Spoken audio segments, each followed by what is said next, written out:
everybody, my name is Joey. Welcome to my channel.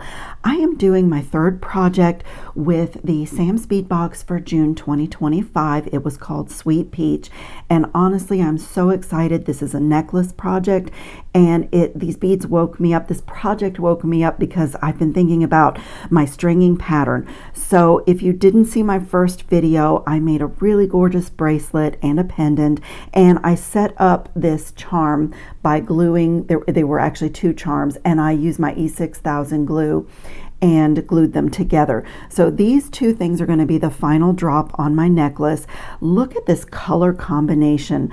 It is this peachy color, this mint green, and then this amethyst purple. I think it's so stunning and so unique, and I'm just fascinated by this combination. I'm just really impressed with it. I love it. So I have these little fluted rounds, little fruited Czech glass rounds from the box, and I have these faceted Czech glass rounds in 4mm, and this was just probably my favorite thing in the box. I just love the crystal outside and the peach center of these 6mm faceted rounds. These fluted drops are gorgeous. They're so smooth. It's such a pretty color, just like this fresh, like minty green. There is the 8mm peach moonstone beads, so I'm going to be using a few of those in my project. I'm going to be stringing on my Soft Flex fluorite color. This is a really pretty green. It matches the green in the Czech glass almost perfectly. It's a very neutral, very soft green, and so I have like a small thing here from my scrap bag for the first component. And before I get started, because this is going to be quite long, there's going to be a lot of stringing in this project. So before I get started, I thought I would just show you a quick sketch to give you an idea. This is very, very rough, but I'm going to be making a ring component, and then double strand. Each strand is 36 inches long, and that's my preference. I want this long because this is the part that's going to be around my neck, and these two strands with the charms at the bottom are going to go through that loop. So I'm going to create a pretty little bead pattern here, a pretty little bead pattern here, and I was kind of like with my markers just working out. I think I want to keep mostly this kind of plain peach and gold, and then I'm going to dot the green and the purple here where the parts are going to come around to the front of the necklace. So this is a long beaded ring lariat necklace. I'm just excited. It's going to be a really fun, easy stringing project. And so to get started, the first thing I'm going to do is coat my brass. So I'm going to just bring in a little dish here, and pardon me, I'm reaching behind me, my Permalac anti-tarnish coating, and I'm going to coat my butterfly and my little charm here that I made. And I have this decorative head pin. I cannot remember where I got these, but I used one of these on my bracelet charm as well, so that way my pieces are coordinating. And this is a gold-plated brass as well, but I'm going to coat all of this with my Permalac anti-tarnish coating. And I'm using the semi-gloss of this, so as you can see, I'm brushing it over the rhinestones or the crystals in this head pin. It does, if you use the semi-gloss, it will not cloud your things that you want to still sparkle. So I'm going to set that to dry, and I'm just going to coat front and back of these pieces. A lot of times when I'm doing this, I'll just use my pliers kind of as a tweezer.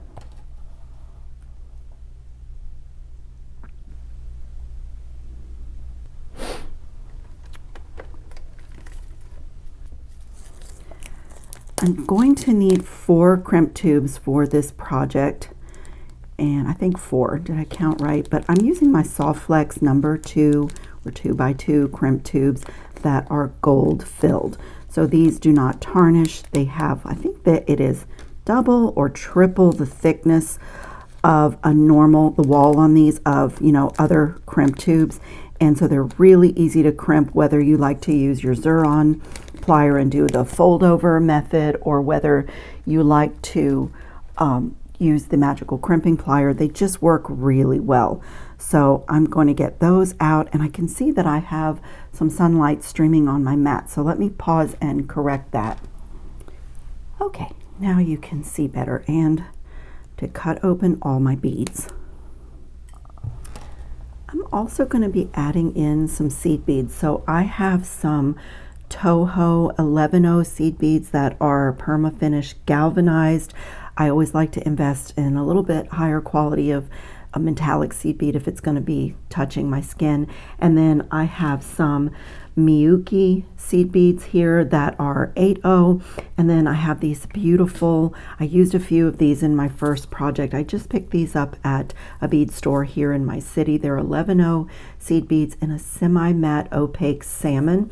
It's a Miyuki seed bead, so it is that really pretty, it really goes well with the peach moonstone and the mint, and it just really perfect with these. Look at that. It almost disappears because the match is so good. So that's what I'm going to be adding into my project, and I'm going to start by making a little bead pattern here. This is going to be my ring.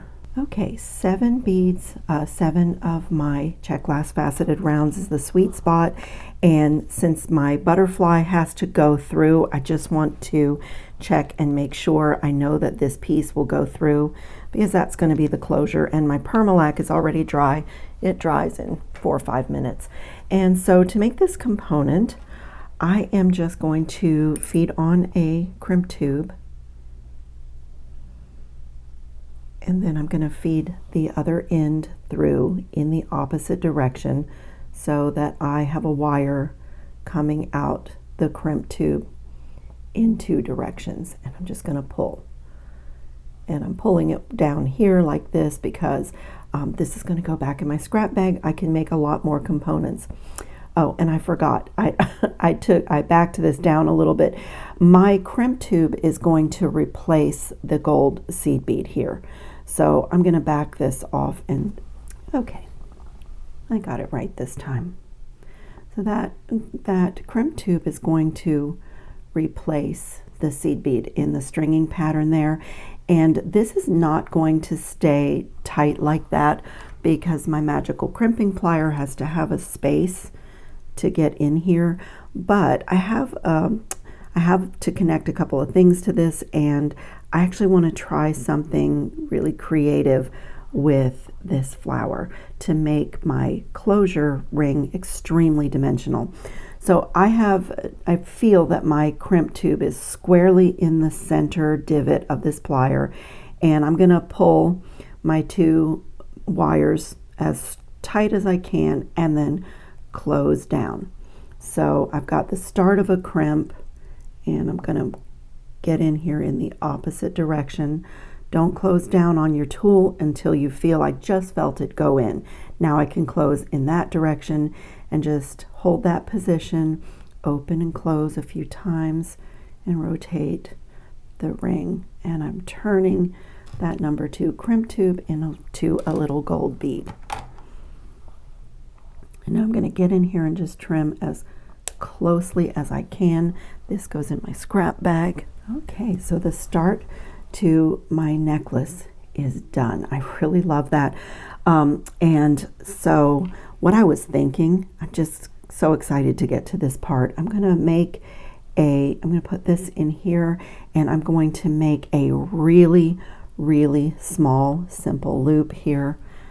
I'm going to use just the tip of my pliers. I want it to be as close as I can get it to the flower, and really small, because when I'm all done stringing, I would like to attach this to the front of the ring, to the face of the ring. So I'm going to like turn this loop down, like rolling down, so that it is really, really close to the flower.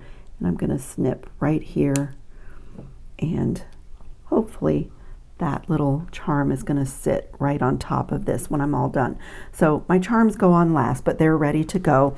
And now I'm going to bring in my super ridiculously long strand of the fluorite color.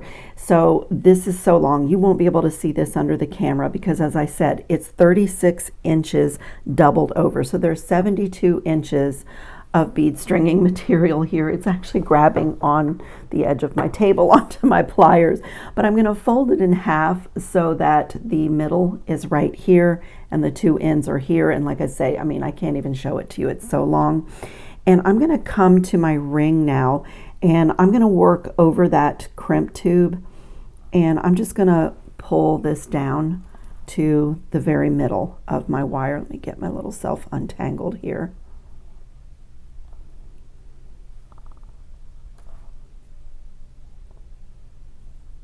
So I have the middle of my wire right there. And now I'm going to get another crimp tube and feed both of my ends through the crimp tube and bring that down to my ring. So I'm going to get this pretty tight.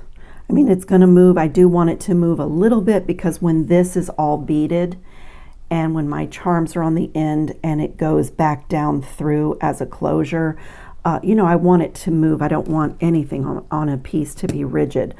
But I'm going to come right here and do the same thing with my magical crimping plier. I'm going to fit the number 2 crimp tube squarely in the middle. I can feel that it's not in the middle. This is like riding a bicycle. I always say that. Once you feel, so I just felt it go right in the middle of the divot. And once you feel that, then you can close down, and then you've taken the tube and it's now square looking with 4 pinched corners. And now you're going to do the same thing, but before you close, you have to make sure that you're in the opposite direction and squarely in the middle. That is not in the middle. I can feel that it's not in there, and if you close down when you're not in the middle, you'll mangle your crimp tube instead of turning it into a bead.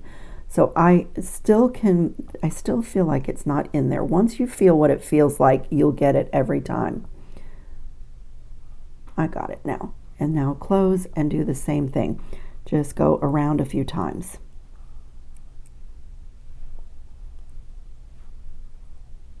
So the start of our piece looks like that. And now this is stringing. So I think I'm going to start with one of these minty green, and I'm not sure if I want to add some metal into this. I might want a bead cap, so I'm just going to string it down and kind of have a look. Okay, so there's this one facing this way, because I'm going to put one of my peach moonstones. I'm going to try that, and these are gold plated flower bead caps, and I'm keeping in mind that I want to add in the amethyst flower. That's quite pretty, but I'm keeping in mind that I want to add this right here, so that looks really good. And the other option that I have is this double bead cap. It kind of looks like 2 bead caps back to back, and so I'm just going to pop that on and have a look, make a design decision.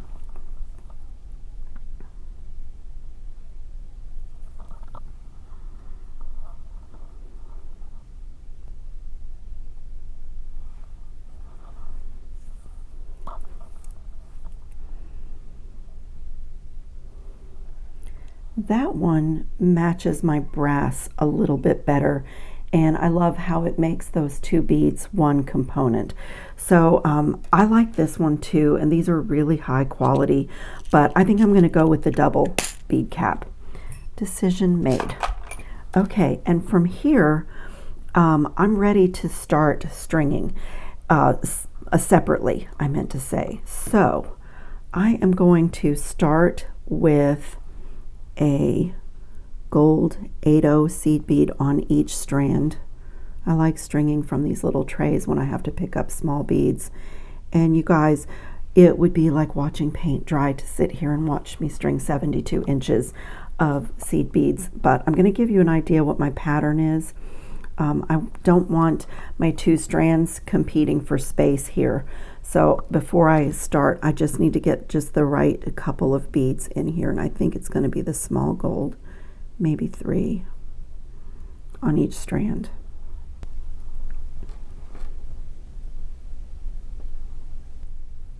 Okay, that's going to start me off, and then let's see, I'm going to do a purple Czech glass faceted round on each strand. And so as I showed you from my sketch, my thought process, of course it's subject to change as I build this piece, but my thought process was to have the colors, the purple and this pretty little fluted bead down here, kind of, because this will be the front of the necklace, so a little section of that, and then the body of this is going to be just the peach and gold, and then do another little area with the purples and greens that feeds into my final drop.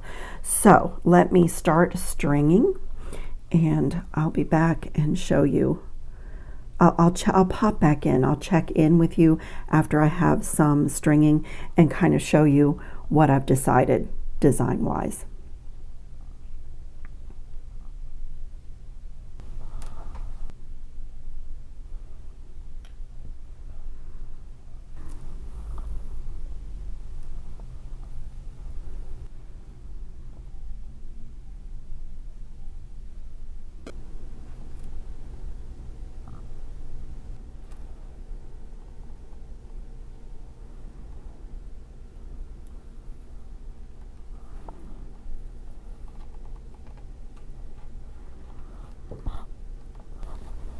So my mantra is going to be gold, 1, 2, 3, gold, 1, 2, 3, gold, 1, 2, 3, gold. So I have 3 sets of the peachy pink, and then a green, and then another gold, and then resume gold, 1, 2, 3, gold, 1, 2, 3, gold, 1, 2, 3, gold. And I'm going to do that until I have the 3 green on this side. And the reason that I'm doing that is that I want to go from the purple and the green and just go from it being very dense to working its way up to just being the pink and gold for around the neck. So it's just kind of a gentle transition, if you will. Okay. All of this stringing is done. I think it only took me about 30 minutes to create my pattern. So I've got my dense, heavier beads, which they're all small, so that's not saying much. And then it just goes into this little pattern of the green and the salmon pink. And I did odd numbers here, and then I just started with random gold and salmon pink all the way through. This is the part that will go around my neck, both strands, and it comes down to where the colors get a little bit more dense again, from the really tiny to the larger beads, which there's, you know, they're not really large, but look how stunning. So I've already crimped this side and put my butterfly on the end, and I am ready to do this side. Now, I was sitting here because, you know, I start thinking when I'm stringing, and I was looking at my little component that I, you know, sandwiched together, and I decided, since I had a few of these Czech glass drucks left over, to embellish this. So I like it. I wasn't sure if I would. And you know, I always say, if you aren't sure if you would like something, try it, because if you prefer it plain, you can always just snip it and nobody knows that you tried something. But I think I'm going to do the same thing down here with 2 more just opposite, and then that will get hung on here. So let me show you what that looks like. I just took a piece of 24 gauge wire and I just came through the little opening and, you know, just get the first, make a loop, try not to kink your wire. And for me, I definitely need my pliers for this. Gives you a little leverage to just pull it nice and tight. And then just feed on a bead and let it sit on the outside of the diamond, and I'm just going to loop it back through and pull it nice and tight, and just do that again.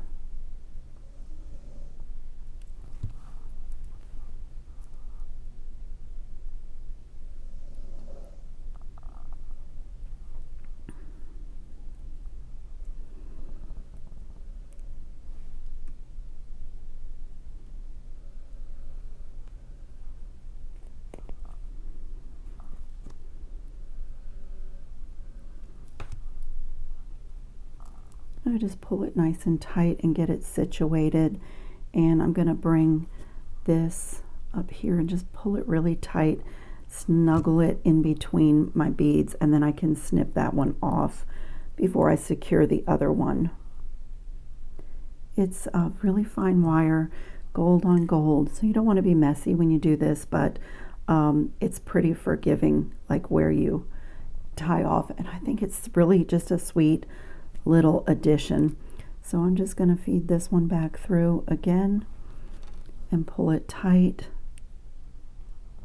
pull it really tight, straighten up my beads, and just get in there and snip where it's going to be hidden. Just want to make sure there's nothing sharp when you do that. But isn't that like a sweet little addition to that component? I just love it. Okay, let's crimp the end here. And then I have a couple more things to do. So I love the color of this soft flex wire. It's almost a perfect match to the green in the box. So I'm going to leave my wire exposed for the final loop like that. But you could cover this with seed beads if you want to, a little piece of French wire. You could do a wire guardian, although wire guardian to me looks a little utilitarian. I would rather see the pretty color of my exposed bead stringing wire. Okay, I'm going to feed on the number 2 crimp tube, and I'm going to make a loop here and go back down through the crimp tube and just get it in there and just match this loop to the other side. Okay, and if you notice, I have my very long piece here. I've already hung this over the edge of my table to, you know, make sure that I didn't have any weird gaps, but I want this to be fluid and scarf-like, and so I'm going to just put it in a little coil like that and come back with my magical crimping plier and do my final crimp right here. Let me check that loop. I need to make that a bit smaller, just a bit.